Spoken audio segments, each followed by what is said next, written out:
Ошо коом болгондон кийин, адам болгондон кийин ар кандай нерсеге жолугат экенбиз.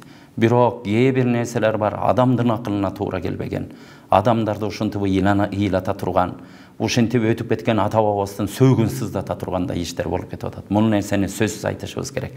Кече интернет булактарында ушундай сакалдарды коюп алган деле балдар, ушундай эркек эле балдар, жана аялдардын ич кийимин кийип, аны үчүн бир аз акча бар дейт.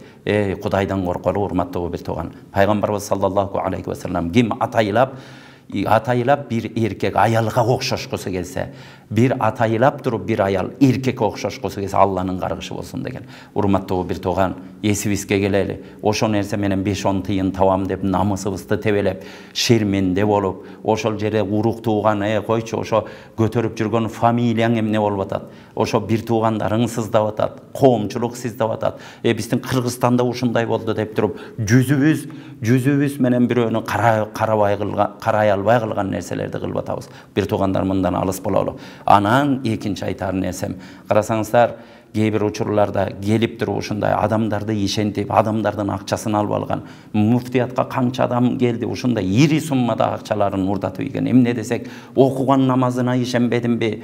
Кийип жүргөн ушундай формасына ишенбедимби?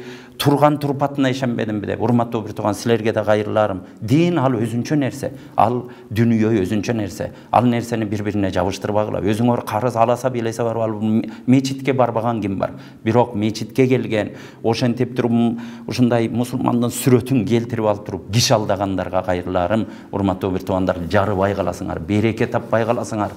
Ошон үчүн бул нерселерди кылбагыла. Диндин урматы үчүн дагы бул нерселерден алыс бололу. Алла таалам бардыгыбызды арам нерселерден сактасын, жакшылыкка жанаштырсын.